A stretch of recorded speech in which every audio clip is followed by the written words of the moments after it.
Do not adjust the vertical. Do not adjust the horizontal.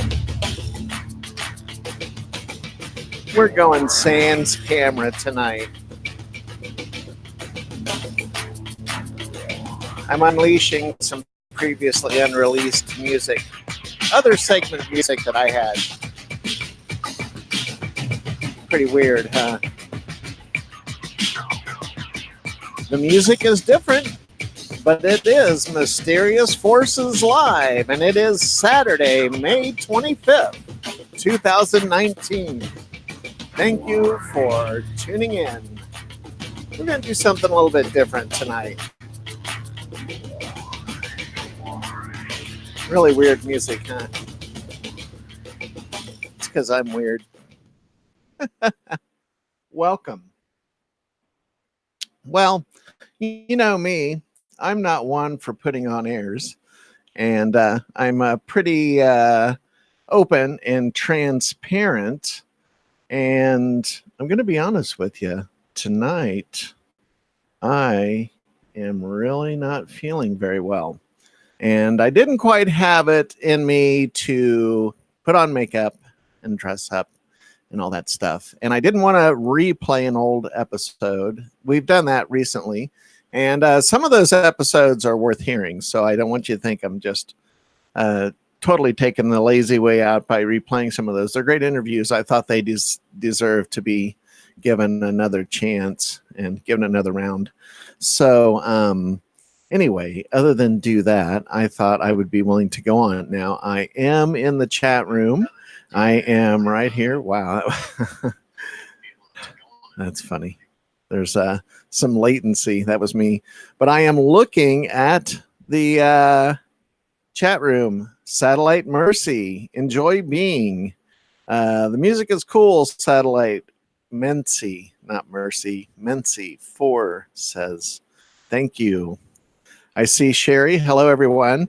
And I'm open to Q&A, kind of an ask me anything. But if we don't get a lot of participation, I do have some backup material. So I don't know. I just thought I would kind of wing it. And, you know, sometimes the results in the chat room are mixed on Saturday nights. But that's why I have some alternative material to play for you. And let's see. I had a couple of topics in mind for tonight, but I really couldn't quite focus on the information. And I'll touch briefly on it, and I'm going to dedicate an episode in the near future. I would like to find a guest, a researcher that can find out some information. It's about Fukushima, because here we are, 8 years on, and it's still leaking radiation into the Pacific Ocean. And I'm deeply concerned by this. And I think other people are too. I care a whole lot about environmental issues. And the fact that we have all kind of turned a collective blind eye to Fukushima, and the fact that there is mounting trouble there, it kind of surprises me, because I would have thought that we would have made cleaning up Fukushima one of our top priorities as a species. You know, forget TEPCO, forget all of these other interests, whether they're governmental interests or whatever. We as a planet and as a species really kind of need to take care of this situation. And I'm going to, when I do an episode on this, I'm going to get into some more hardcore statistics and information. But, you know, the quick lowdown is in 2011, there was a 9.0 magnitude earthquake with resulting tsunami. It actually has a name, and when I was doing my research earlier, I saw the name for the first time: the Great East Japan Earthquake. with its resultant tsunami.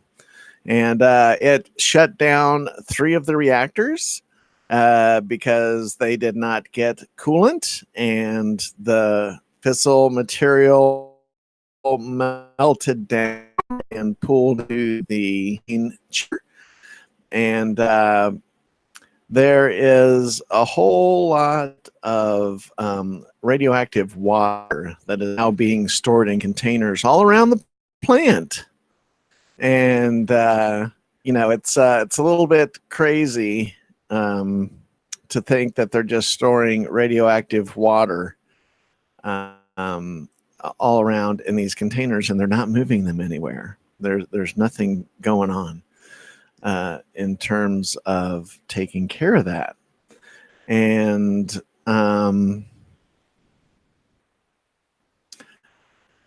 the amount of leaking cesium-137 has decreased from some 30 billion becquerels in 2013. Michio Aoyama, a professor at the Institute of Environmental Radioactivity at Fukushima University, said in his study, this is based on a story in the Japan Times. And Kyoto is the name on the byline. I don't know if that's an individual or how they do journalistic credits in Japan, but it's quite a concerning situation if you look at the maps. And you don't need a conspiracy theory to be concerned about Fukushima. You don't need to make up a crazy story to hype up the seriousness of a lot of radioactivity being spilled into the Pacific Ocean. And I think that we are headed for some kind of future tragedy that we are kind of sticking our heads in the sand on right now. And like I said, I'm going to find an expert or a physicist or someone that can speak to this and have them on. Fukushima weighs heavily in the back of my mind quite frequently. And I don't know. I want to pay some attention to it. I think it's worthy of an episode. And I'm going to look in the chat room now and see if there are any Q&A questions. Everyone I know, happy satellite. Bug, I see you. I love this show. No need to insult me. I don't know. Well, thank you, Bug. I appreciate it. So what I'm going to do to fill in some time here, I didn't want to just totally leave you hanging, even though we're doing like old school radio style tonight. When I went to Contact in the Desert last year, I conducted a series of audio interviews, Jimmy Church, Richard Dolan, Tracy Dolan, and I tried to get some others, but Giorgio for one, but I couldn't get him to bite. And I tried to get some other people to stop, but I was brand new at the game and I didn't quite understand it, and I was kind of learning as I was there. So Jiggy from Paranormal Hood was one of those interviews, and I really screwed up the audio big time, which is why I never replayed it. If you looked at some early episodes when we first started this show, I had those interviews in the can, and we released them as audio only. You can go back. There's Richard Dolan, part 1 and 2, Tracy, there's Jimmy Church, and I didn't get quantity on interviews, but I think I got good quality interviews. But one of the interviews that was never, no offense, my point applied to many. Sorry if it offended you. I don't know what's going on. I'm just going to ignore it. It's going to throw me off if I look too much into the chat room. But I just want you to know that, yes, I'm here and I'm paying attention. Anyway, so as I was doing interviews, and I was kind of doing it guerrilla style out in the hallway, I didn't officially have a space at Contact in the Desert 2018. And there's going to be a photograph that's used as the thumbnail for this episode, and you'll be able to look and get a really good idea. I kept seeing this guy walking around, and he had on black short shorts, kind of hot pants, and he had on a black t-shirt that was kind of semi-sleeveless, and the shirt had like an inversed pentagram, a pinnacle on it in silver. The guy had on black boots, and he had on black and silver makeup on his eyes and on the upper part of his face. And he was wearing this bandana and some jewelry. And this guy was definitely interesting looking, and to say the least. And you see all kinds of people at Contact in the Desert and at these different conventions. There's always besides myself, there's lots of other freaks that show up, and so you get to see some interesting people, and I kind of like that aspect of it. I like that people watching aspect. Anyway, so I had conducted some interviews, and I was just really wanting to collect some interviews, and I didn't even have the format for this show laid out yet. This was early June last year. And so I stopped this guy in the hallway, and I start talking to him, and his name is Rocky Angel. And he is from the San Francisco Bay Area. And I commented on his interesting outfit, and he let me know that he goes oftentimes to the Folsom Street Fair. And I don't know if you know anything about the Folsom Street Fair in the San Francisco area. It is an annual event up there. Folsom Street is an actual location. But the Folsom Street Fair is basically kind of a pride festival for BDSM people. So you can imagine the wide variety of interesting personalities that attend the Folsom Street Fair. And he informed me that it was a little bit different for him at Contact in the Desert, because oftentimes he is mostly naked at the Folsom Street Fair and wears no clothes at all, and had selected these this outfit for Contact in the Desert, which is an interesting outfit to say the least. And you've got to look at the picture on the thumbnail. I'll put up on social media as well. I'll throw it up on Twitter, and I'll throw it up on Facebook. But anyway, so as I started talking to this guy, like, I had to know, who are you? Why are you dressed this way? Like, his outfit was so incongruous with the theme, because it was very new agey slash UFO. And here's this guy with like a pinnacle on his shirt, and kind of just strangely dressed. And I just had to know who this guy was. And I'm going to say something here, and I am not being bigoted in any way by saying this. I'm not being judgmental in any way, but I'm going to describe this a little bit just before you hear it. As I started to talk to him, and I don't even know if I can really say this. Theoretically, if I were to speculate, which is what this is, I would speculate that Rocky Angel may be on the spectrum somewhere of Asperger's, because he was certainly social and he was certainly functioning. But as we got into our conversation, I had to kind of push things along a little bit, and carry some of the social cues during the interview. And I've known a lot of people over time, over the years, that have been on the spectrum and are on the spectrum, and I have no problem with that. I think people who are on the spectrum are awesome people, and I think some of them are absolute geniuses. So no judgment there.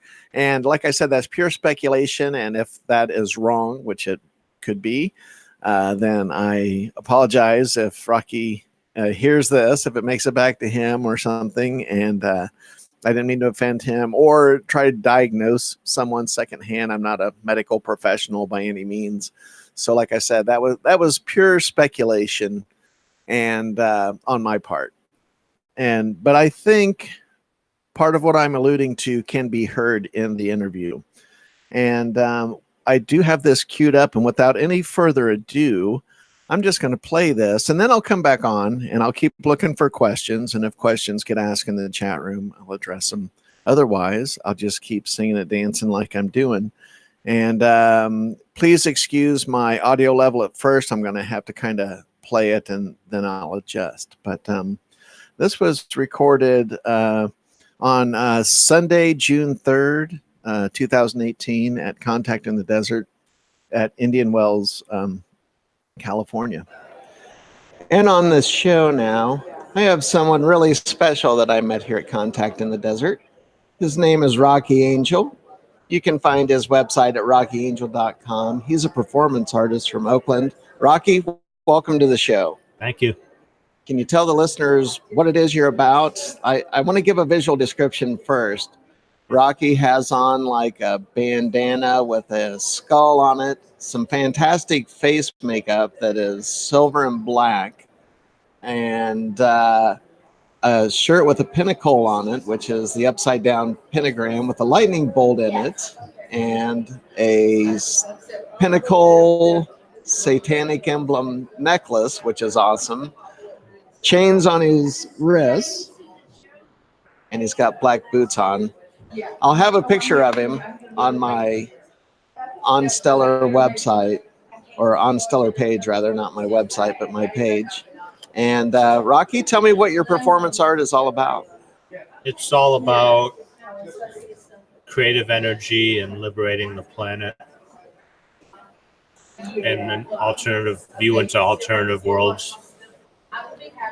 By maybe manifesting that here in reality for people to see, to kind of connect them to kind of shake them up a little bit. Connect them to other planes of existence, yes, and other worlds. Cool. What inspired your makeup design? This particular design, the ideas appear to me in picture form a lot. I have a very active mind's eye, very active pineal gland, and that's what happened today. Oh, cool. So you're inspired for a different design each time? Yes. Very cool. How many different outfits do you think you have? Not that many, because my favorite outfit is no outfit at all except for the bandana and boots and maybe cheap jewelry. Well, that is the best outfit of all, isn't it? Yeah. That's very paint, cool.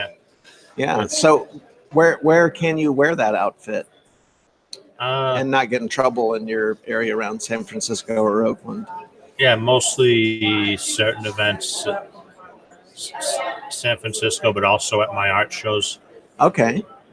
Do you do other kinds of art besides performance art? Oil painting, pen and ink drawing, the face and body painting, a little bit of scratchboard and computer art, and sometimes writing. So you have shows like in a gallery, or you? Yes. And then your performance art goes along with the art that you've created for a total experience? Yes, there's a couple coming up in August and September in Oakland. Where are those going to be at? The August 3rd opening show is at Good Mother Gallery on 13th Street near Broadway, but it's only for a week, one of their shows between shows, and then another one opening September 1st at Oakland Secret, 577 5th Street. Very cool. What would you like people to know about your art, your created art? They can't see you. This is radio, but what would you like them to know about the other art you've made? It's a lot of bright colors, but also a lot of blackness and hard edges, and it's an aid for them in imagining other worlds and viewing and visiting other worlds and planes of existence. Very cool. Do you meditate, or how do you get in contact with these other worlds? Yes, and I like it to lead directly into sleep and just last night at Whitley Strieber's presentation, he talked about meditation while asleep and lucid dreaming and how that plays into it. And some of the other places I visit do come that way, and some of the ideas and inspiration from my works comes that way. These visits to other worlds through this lucid dreaming, do you go back to the same places sometimes, or is it a new place each time? Sometimes, but also new places. Oh, that's And very cool. yeah, there'll be a familiarity to me, even though in that state, even though in my waking state, there's no familiarity to it. I can't identify it as a place in this world. Yeah, I know that I used to have dreams, and in the dream, I, in my mind, knew where I was, but the place looked completely different. But it was supposed to be some other place, but everything was just changed around. Yeah. And I've always been fascinated by those dream states where our everyday reality just intertwines with this, fantasy world that we come in contact with on the inside. Yes. And much of the communication that happens there is by telethought or mental telepathy, because there'll be certain premises that exist that I know and have in my head, even though nothing gets said or done really to convey it. So I had a conversation recently with someone. We were talking about ancient mysteries and ancient secrets, and that the true definition of a mystery or a secret is that the reason it's a mystery is because you can only directly experience it, but you can't articulate it to someone else.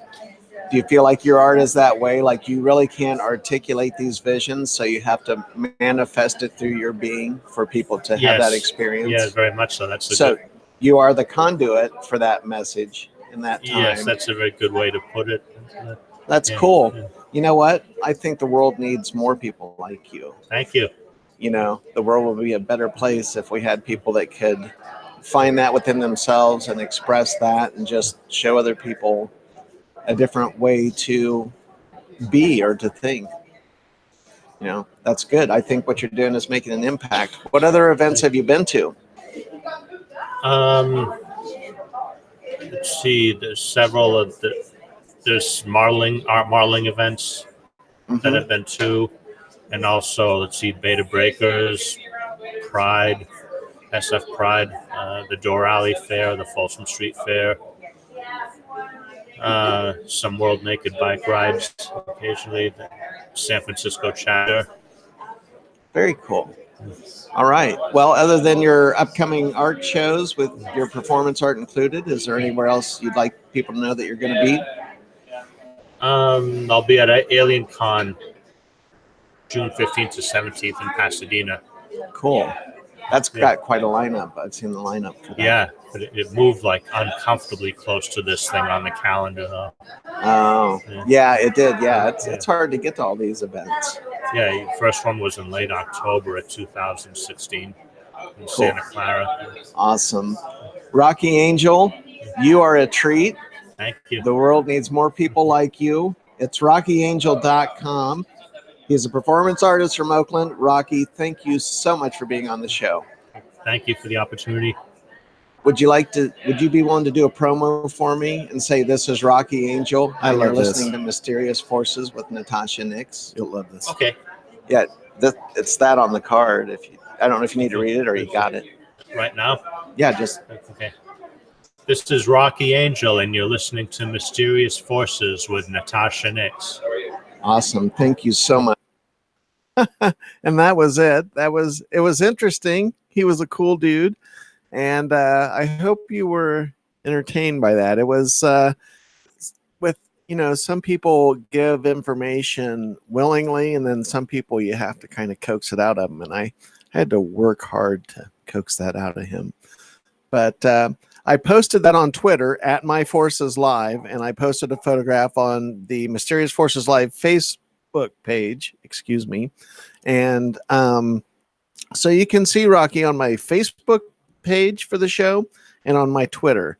Once again, the Twitter account is at My Forces Live. And say hello, goodbye. Says, I appreciate your ability to listen to and hear people and that you're respectful and non-judgmental. Your spirit shows. Thank you so much. I appreciate that. And Satellite Mincy 4 says, will you follow up with the human trafficking matter that you addressed yesterday? Yes, I will. Bug question, opinion on the abduction phenomena. Favorite artist, favorite ufologist, favorite bands. Wow, that's a fun question. Let's see. Opinion on the abduction phenomenon. I certainly believe there is an abduction phenomenon, and I'm pretty picky about people whom I believe, but I will quickly say that I believe Travis Walton. After having seen him speak in person a couple of times and having some direct eyewitnesses, including the responding officer when Travis was first reported missing, and his brother. And that was a very compelling panel at the last International UFO Congress down in Phoenix. And so I certainly believe Travis Walton. Other people, I don't know. It's so weird. Of course, there's liars and hoaxers, and then there's probably some people who are confused. But then I believe there's also a category of the abduction phenomena which needs further investigation. My favorite artist. Wow, that's incredible. I can pretty easily say that I like Alex Gray a lot. And I like the art of Toulouse-Lautrec, who was a French artist back in the 19th century, late 19th century. He painted a lot of brothels and performing girls. So that he has interesting stuff. Toulouse-Lautrec. So Alex Gray, Toulouse-Lautrec. Nothing can really match the warped essence of Salvador Dali, of course. I like strange stuff, and some of that's kind of stereotypical, if you ask me, in terms of my taste. I'm kind of a pedestrian in that regard. Favorite ufologists? I would have to say, obviously, Richard Dolan is one of my favorites.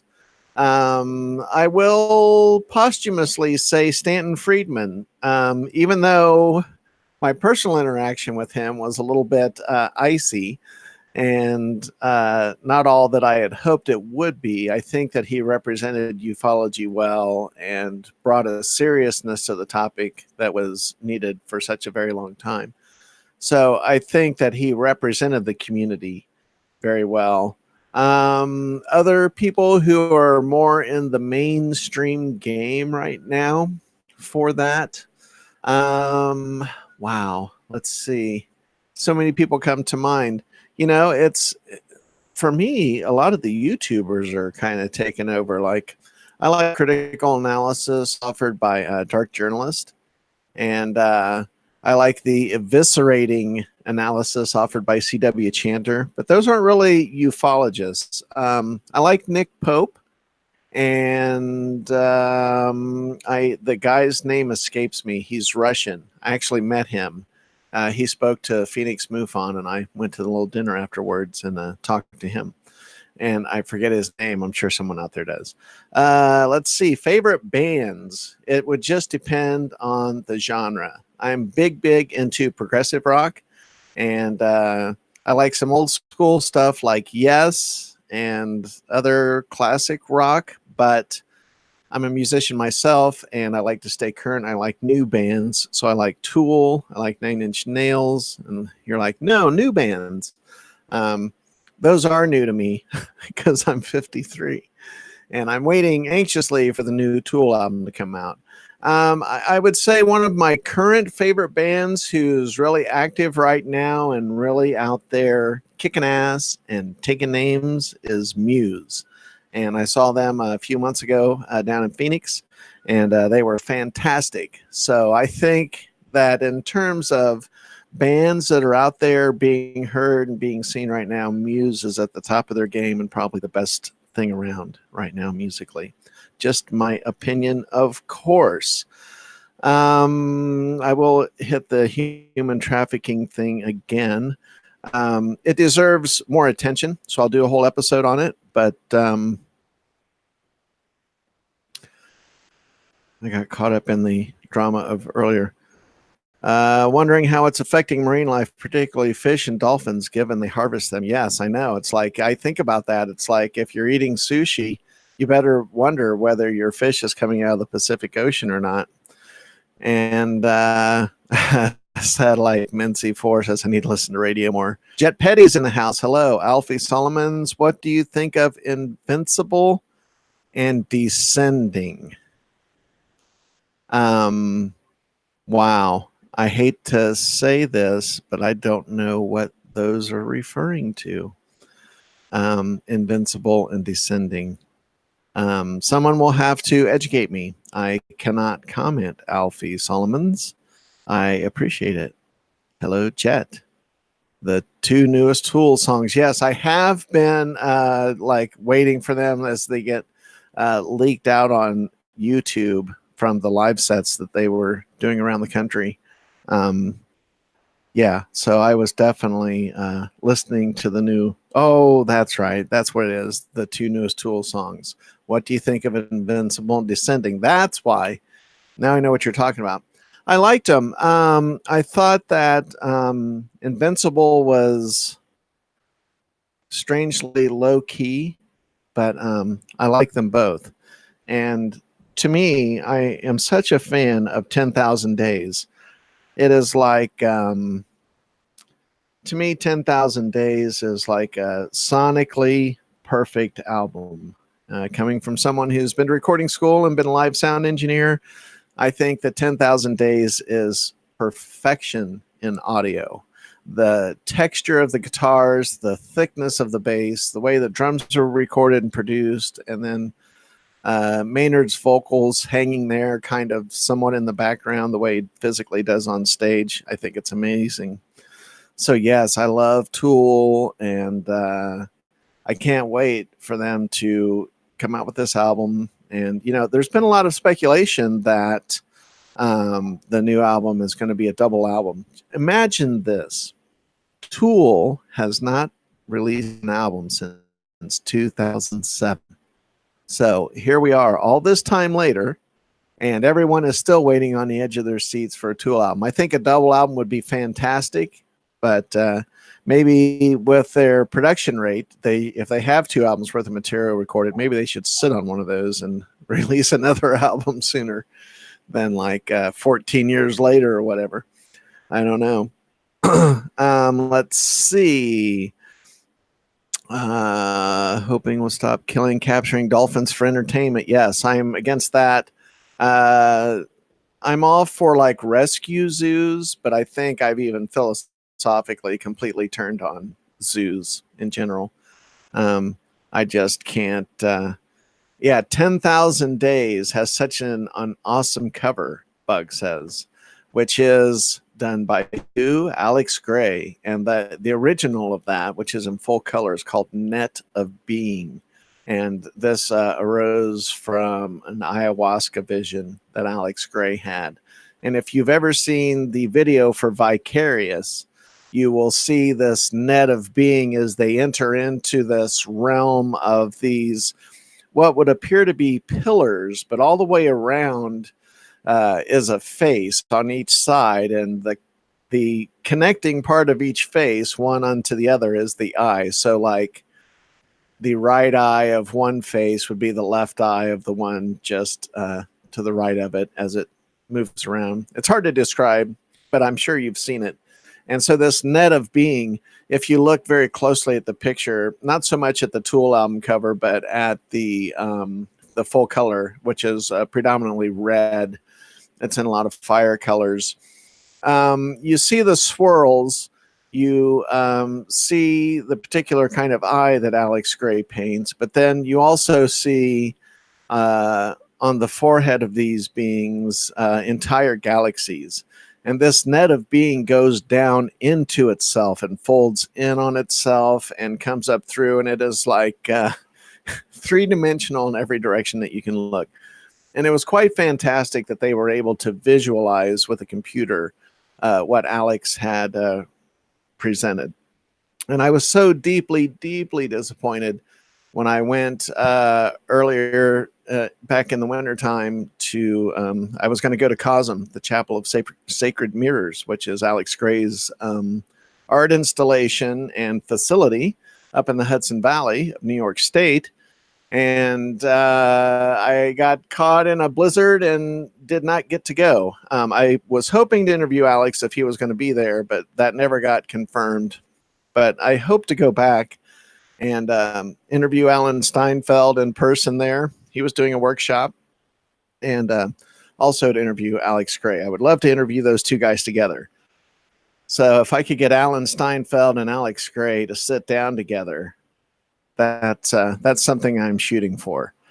So my knowledge of Alex Gray's stuff and tool is probably deeper than what anyone would care to hear me talk about. But in Alex Gray's art, to continue, Alex Gray's art, when you see eyes, there's like this fire eye sometimes, and that represents consciousness in his tableau. So yeah, let me see. Double album, Head Explodes. I know, right, Alfie? Great lyrics about time and getting old of Invincible, the new Tool song. Yes. And I'm glad, I love talking about music, and I was sorely tempted to have a rock music show where I do that whole bit, but I kind of landed on this. Jet Petty, you can tell Alex Gray's done a few psychedelics. Need an update on the orcas captured by Russians, but Putin demanded released. That's an interesting story. Maybe we could tie that in with the Fukushima thing. These are good ideas. Let's see. And it's okay. I don't expect you guys in the chat room to totally keep the ball rolling here. I just kind of wanted to open it up tonight because I was just having a hard time focusing, and I just wanted to open it up the topic and talk a little more casually. And I just flat out didn't want to change clothes and put makeup on. I'm not feeling that good. So there you go. I'm lazy. It's not lazy. I'm actually not lazy. I just damn well don't feel good. So I am going to touch on this one more time before we go, just because I said I would. I'm looking at the pamphlet here from Department of Homeland Security, and it's talking about human trafficking. And this is a cause that I'm latching onto. This is something that concerns me, and the kind of abuse that unfolds from human trafficking is tragic. And I think that if we focused our time and attention and resources on the topic of human trafficking, that we could help mitigate a lot of it. All we would have to do is have the political will to do so. And so I am going to go down just a really brief checklist. And I don't mean to bore you with this topic, but I'm going to be talking about it more, and I'm going to figure out a way to get some of this information out. And I'm not going to run it in the ground, but it's a new topic to me, and I just want to throw this out here. Indicators of human trafficking. I'll make this really quick, and then we'll wrap it up. Recognizing human trafficking is the first step in combating this heinous crime. Learning the indicators and reporting tips helps law enforcement identify victims and connect them with the care and services they need. The indicators listed below may help you recognize human trafficking, but any one indicator is not necessarily proof of human trafficking.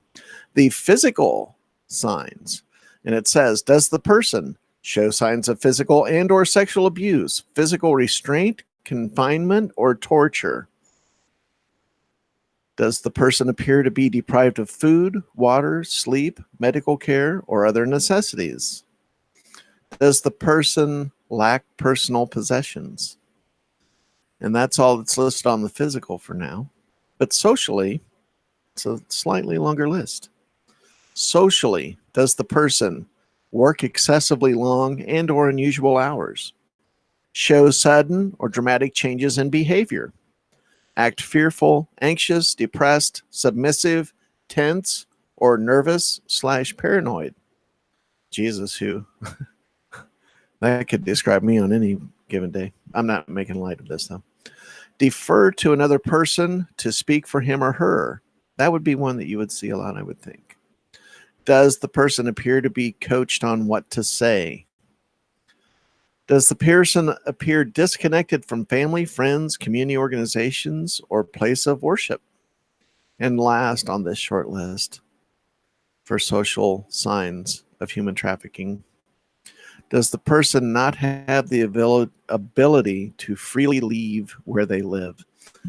And, those seem like no-brainers, but I'll tell you what, I don't think that this is as much a relevant topic in rural locations or in smaller towns. I think, and don't get me wrong, of course, there's going to be exceptions. Don't freak out. Human trafficking can happen anywhere, anytime, in a small town, on a farm, wherever. So I'm just painting with broad strokes here. I believe that it's probably more of a big city problem because it's probably easier to perpetrate in a big city because you get lost in the numbers. When you get into small towns or whatever, people tend to know everybody else and they know who's down at the local grocery store, gas station. I think it would be harder to perpetrate a crime like that in smaller communities. But of course it happens. And of course, the young lady who escaped from that fucking monster up in Wisconsin, uh, or was it Minnesota? Wisconsin or Minnesota? But they just sentenced the guy yesterday to life in prison, 2 life sentences. But but that's more of a classic kidnapping. That's not human trafficking. Human trafficking are the Asian women, and I'm not stereotyping by race at all, but you see a lot of advertisements in big cities for Asian massage parlors, or it would be sex trafficking for children, for prostitution. That fucking guy that owns the New England Patriots, that fat rich asshole that was perpetrating the massage parlor down in Florida. I hope, even though the guy's rich, I hope his ass goes to jail. Donald Trump's buddy. And that doesn't surprise me that Trump would run in those crowds. Michelle Embry, I'm glad to see you in the chat room. Thank you. Those cases are disturbing. Yes, Satellite Mincy. They are. And I'll do a whole episode on human trafficking. There's an FBI field office here in Phoenix. And perhaps I can talk to an agent or get a public spokesperson or someone from the FBI. Maybe we get somebody legit on here, and we'll talk about human trafficking. I think it's a serious problem. And I know that seems a little bit a field of UFOs and ghosts, but I had considered, even from the beginning of this show, I had considered doing some true crime stuff. And because I'm fascinated with serial killers, and I, at one point, when I was working in a mental institution as staff, thankfully, I read the Encyclopedia of Serial Killers. Of course, this was back in the 90s, so that book, if it's still in print, would have to be updated since then. But I don't glamorize serial killers or romanticize them. I don't want to collect their art. I think they're evil people. But I am fascinated by the psychology of someone that could perpetrate such heinous crimes. And it certainly is an aberrant brain and aberrant behavior that can allow a person to behave in such a way. And I'm just kind of fascinated by it. But like I said, I don't romanticize it. And I actually had some prison officials that wanted to talk to me. I wanted to do an episode about school shootings. And I just didn't know if that was way outside of the wheelhouse of this show or not, to talk about aberrant psychology. I think if we address it from the point of view of aberrant psychology, that it fits.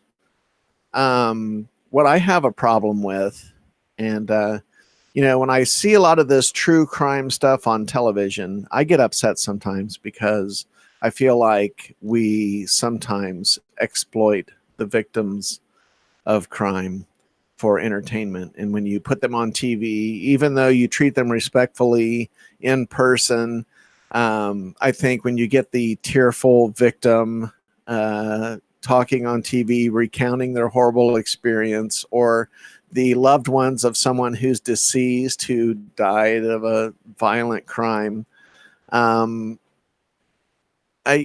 can't help. I get twisted up because even though I am entertained by that kind of story, that kind of news story, that kind of journalism, it's a real fine line between exploiting those people. And I kind of backed off from that topic only because I didn't want to exploit other people's tragedy for views and likes and subscribes. I do have a problem with that. So I am torn.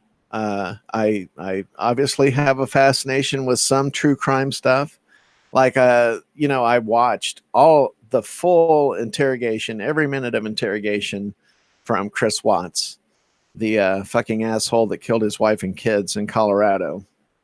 And totally heinous crime. And of course, that one, kind of sticks out. It's kind of fresh and new, but I found his interrogation actually fascinating. His level, his willingness to lie right up until the last minute was incredible. But once again, I don't want to glamorize that shit, and I don't want to exploit other people's pain and tragedy for entertainment purposes. So I think those topics have to be treated carefully. And I certainly want to treat the human trafficking topic with that kind of care as well. I certainly would like to get the message out there, but I certainly don't want to exploit anyone else's pain in the process. And same on the true crime, but I'll keep considering it. Satellite Mincy, yep, when we call for jailing of these privileged people, we don't realize they have special arrangements, not how TV depicts. That's true. And yes, Jet Petty, there is so many people capitalize on the Chris Watts things. It was like, I wouldn't want to make a fucking channel over Chris Watts or even try to start a career over talking about Chris Watts. That's like trying to make a career out of calling Corey Good a fucking liar. Like, who's got time for that? Ba-boom. That's right.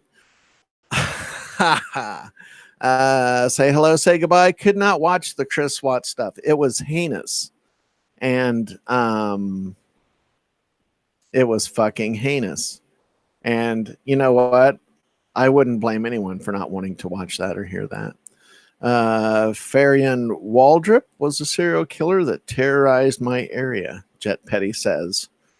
Corey Good and Jason Sather are serial killers. Oh, wait. No one wrote that. But if they'd like to sue me to prove that they aren't, they're welcome to come and open that door. Probably more men and women who've been trafficked who would be willing to speak about it. Yeah, I wouldn't want to talk to a victim of human trafficking. Not on the show. I would have a lot of compassion for them, but I wouldn't want to.